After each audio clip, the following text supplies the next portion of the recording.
Now, as we approach the 2024 elections, we see Western governments and Western media repeating that same pattern. We had that scandalous anti Modi documentary by the BBC recently. Every Western index ranks India close to the bottom. I mean, whether it's democracy, freedom of religion, minority rights, it's almost as if they've not heard of the concentration camps of Uyghur Muslims in China. Somehow that just doesn't count.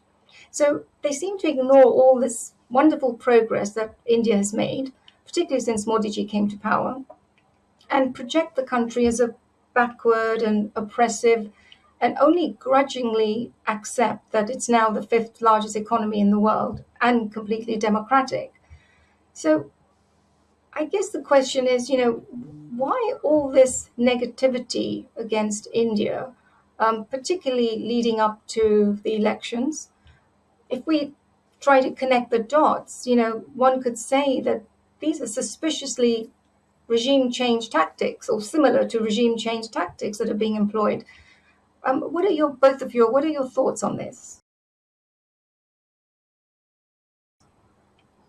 I think I want to weigh in on that just because I did an analysis on that for the Dismantling Global Hindutva conference.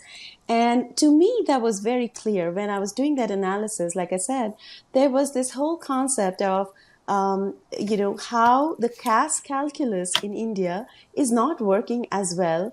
And they are not able to create those, small factions of voting blocks, right? That was a discussion point very strongly that came out during my sentiment analysis. And it shows that they want to bring back that whole, division based on caste, based on tribes that used to exist, which allows both for, the election processes for them, where, say the Yadavs and the Muslims vote together, or the tribals in the Northeast and in certain parts are easy to convert. So those were points of discussion during the Dismantling Global Hindutva conference. And as you can see that even now, the caste discussion is growing in India as well. You see, Bihar is trying to hold a caste census. There was heavy pressure on the central government to reinstate the caste census. After like years, after 1931, I think there was no more any talk of caste census. It was banned. But now there is this idea of resurfacing it. And why is that? Obviously, there is a concern that there is a dilution of the caste identity. And as far as I could see from the analysis, there were two things that came about. What is Hindutva according to these Breaking India forces? And that is two things. One is when the caste calculus breaks, that in itself is, according to them, Hindutva and the rise of Hindutva. And secondly, when we try to define ourselves, whether academically, whether in our media discourses, when the Hindus try to define themselves, or the tribals, how they should behave, or how there is a certain level of growing civilizational identity, that to them is Hindutva. So the idea that you put forward that there is an attempt to influence the elections in India is absolutely clear in that conference and in the narrative that is going on in the media even at this time. So I do totally agree.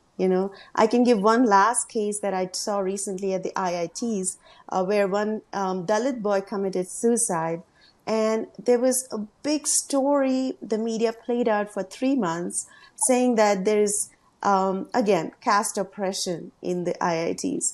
And then it was found out that his a Muslim roommate actually pressured him into committing suicide because a suicide note was found from this boy, Dalit boy, and it showed that he was influenced by this Muslim boy to commit suicide. So, because of his aggression, rather. But what I'm trying to say is there is a absolutely clear attempt to make caste narratives, even in films and in media discourse, obviously. The Equality Lab report is bogus, caste definition is wrong, and there's no evidence of widespread caste discrimination. Yet we still have this law, SB 403, going through the system, and from what you've said, Richard G, sounds like it's going to get passed. It's very odd. It just doesn't make any sense at all. Panditji, do you have any concluding thoughts on this? The whole what Richard G has just said, and the sort of narrative that's being spun, and how legislation is being pushed through the system without any evidence. Richard's contribution just then is actually very, very important, and I'd just like to pick up on one or two points of that.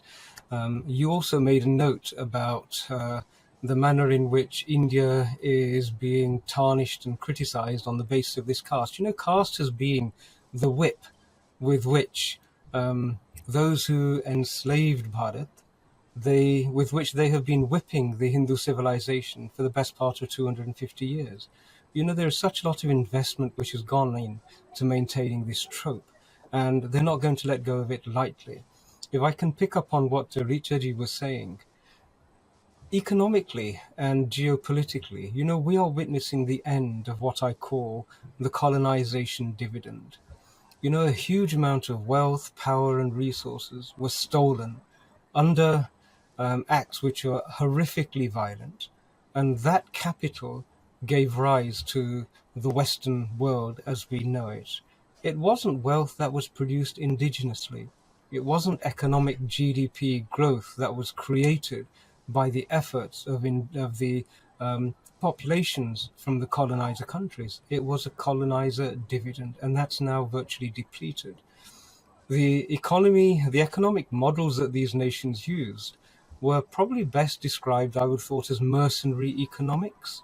The product that you have to export is discord, strife, and then on the basis of disputes that you've been participating in the fabrication of, you then provide weapons to both parties, and you need a justification to do that. And we have seen this time and time again. We saw a completely false justification in the case of Iraq. Do you remember those illusory weapons of mass destruction that never turned up? A little bit like the illusory casteism, which never turned up in the Cisco case. And yet, a lot of harm was done. Bharat, on the other hand, has demonstrated a completely different economic model.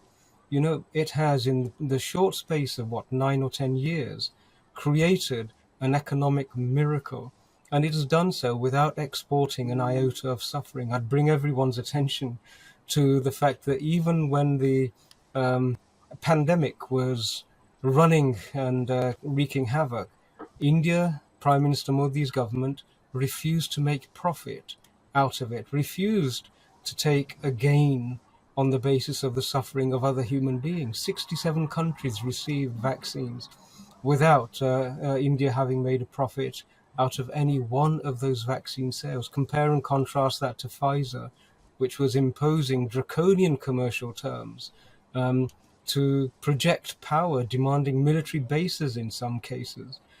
Totally different economic model. So India's recovery has actually been an entirely dharmic recovery. India's demonstrated that when human beings act together to support each other, unbelievable economic advance is possible.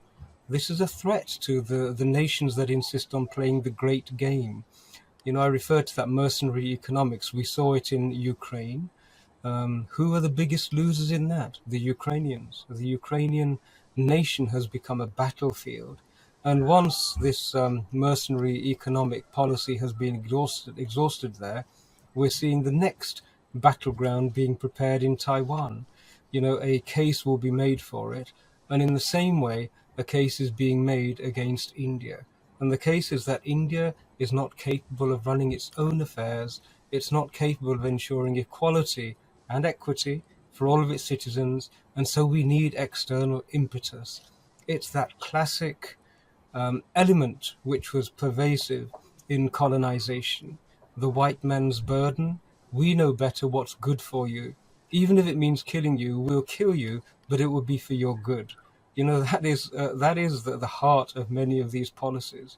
And India is large enough, substantial enough, that without internal friction, India would actually be contributing a vision to the world on how human beings and nations can coexist, which is totally the opposite of everything that the colonizer dividend and the colonizer powers have invested themselves in.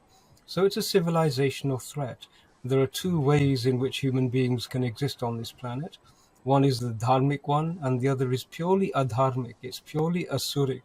It's built on suffering, it's built on devastation, it's built on overconsumption, it's built on illness, it's built on strife, it's built on fear, it's built on ultimately enslavement. And so India is a threat to those principles. We will see so much more of the every single trope will be used to attack India over the next few weeks. June the 22nd is coming up. Prime Minister Modi, who is visiting the United States, I suspect he will be welcomed by a deluge of tropes, by accusations of Godra 2002 will be resurrected, and it will be resurrected by nations which feel not the slightest bit of shame and guilt that one, Tony Blair, the butcher of Baghdad, as he was known by many people, is still walking free. George Bush, still walking free. No human rights allegations have been brought against them. The International Criminal Court is not pursuing any action against them. And yet they're waxing lyrical against President Putin, against Prime Minister Modi, and against other nations. You know, there once was a principle that people who live in glass houses shouldn't throw stones. But it seems as though this particular group have thrown so many stones that their own glasses are about to crumble and crash in on them. And that is the consequence and the outcome of what we're seeing at the moment. So absolutely agree with Richa Ji's assessment there and her data analytics, and indeed your analysis of the geopolitics of the situation. So, as we come to the conclusion of this discussion, what would you say to Hindus who are observing all these events and getting concerned about the trajectory and where that might lead? Because there is no Hindu country in the world. I mean, India is secular, and that's the closest thing we have. So, on a practical level, what would you say Hindus should do? Hindus all over the world. Well, I have a very simple response. If you don't engage in politics, you deserve to be ruled by complete idiots. And I think that is probably a word for every single Hindu to take on board. Please engage yourself in all of these processes. You know, democracy is an incredible opportunity. It's one of the few systems whereby people can actually get rid of people in positions of power. And if there's something that is causing a problem, then you need to get rid of that particular problem.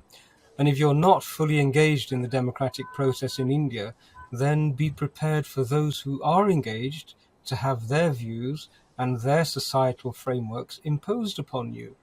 You know, it gives me a great deal of dissatisfaction when I hear the results of Karnataka and places like that in India, where the Hindu vote is so lethargic and apathetic by its absence. It's just a terrible, terrible waste of an incredible opportunity. So every Hindu everywhere should be making sure that they get out and that they vote, that they engage in the democratic discourse, and that they make their views known whilst they still have the opportunity. And that time is limited. And get involved in this conference. That goes without saying, but thank you for mentioning it again.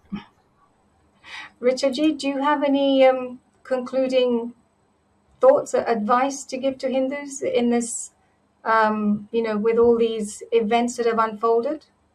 Absolutely. I mean, I would like to say very clearly that there is an attempt to recolonize us.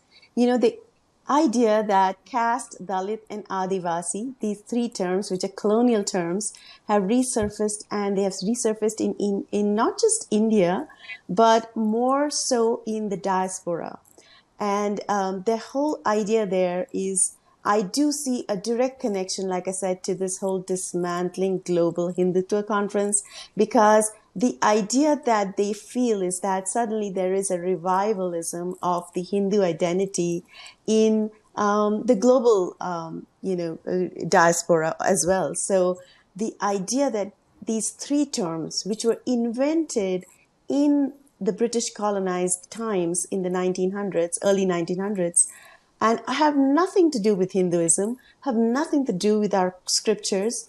The Dalits were identified, if you study them closely, as those who were most impacted by the British extraction economy. And they became the Dalits of India, really. The Adivasi term is actually the Vanavasis. Many of these tribes also were strong Rajput tribes or those criminal tribes who were hunted down during the British times. So those ideas should no longer be applicable, and if they are being imposed onto us through policy, these terms were, introduced in the Seattle Law, and we fought it and got rid of them. And in SB 403 as well, in the initial draft, shows the illicit motive to institute these terminology and make them mainstream. So we really are fighting a very big battle, but we are safeguarded by the American Constitution because it is a very beautiful constitution and it definitely protects us from that standpoint. And of course, I want to put a plug here for castfiles.com that covers a lot of these issues, that brings these sort of discourses to the mainstream, the alternative voice, the subaltern voice, which is definitely not covered in the media. I want to clearly point out here that our voice has been completely subverted in mainstream media. We have been interviewed by big media houses like NPR, which is public radio, where I have in the past donated. And it's also been subverted when Dalits speak to mainstream media. Those interviews are not carried out and not published. So Dalits who are fighting the caste imposition of caste consciousness and caste policy, that voice is being subverted. So obviously there is an agenda and we are continuing to fight it. So caste conference, July 16th, please watch out. Brilliant. Panditji, do you have, if we wanted to end on a positive note, would you have any salutary advice to give to us that would, let us close this discussion feeling optimistic? Well, how does one follow up what Richa has just contributed? I'm also going to do one small thing. A second edition of my book on caste will also be launching, and hopefully it will be available just before the book, before the conference itself. But everybody should recognize that, if you look at the level of incompetence of the people who have engaged in this act of propaganda and hate, it should give us a great deal of confidence, because people who are infused with hatred tend not to be particularly clear thinking. They tend to be a little bit erratic, and more often than not, what happens is that their own actions cause the edifices that they build to collapse inwards on top of them. And we're beginning to see this. The response of the Attorney General in the United States, which was based on the Constitution, clearly identified that the CRD had acted in a manner which was outside of due process and legality. And that's a devastating indictment of the level of incompetence of these people. So on the one hand, the edifices are ready to fall, and they always are. But on the other hand, they only tumble when people who have got goodness in their heart, who want nothing except happiness, joy, and prosperity for everybody else, get involved and get engaged. In the our concluding elements of the Bhagavad Gita, Krishnaji makes it really clear to Arjuna that even if on the battlefield you have the undefeated Narayani Sena facing you on the other side of the battlefield, all that's required is for you to act in the best interests of everybody else. But act you must. And if everybody acts, and we're encouraging them to act, we're encouraging them to act with those people who've chosen to act in the conference, with those people like Richaji who've chosen to do the data analytics and present irrefutable evidence. These are all actions of good people coming together for the benefit of all of the citizens. And so it's a straightforward response. Yatha ichasi tatha kuru. I couldn't give a better piece of advice than that. It doesn't matter what you do, so long as you do something within your abilities, within your limits, and within the scope of what you can actually bear, you must do something. And if you do, we look forward to not just a victory, but perhaps even a step forward in the relationships between the global human family. Vasudeva Kutumbakam is not a reality until we all make it so. So that would be my word of encouragement, please do engage. And as I said in one of the talks that I gave whilst I was over in the United States, yudh mein bhi anand hai. For Kshatriyas, there is anand in engaging robustly with the injustices that are being faced. And so I would recommend that most highly. Please remember to subscribe to us and switch on the notifications for this channel. For our other social media links, more content, and to support our work, please visit citti.net. Dhanyavad. Namaskar.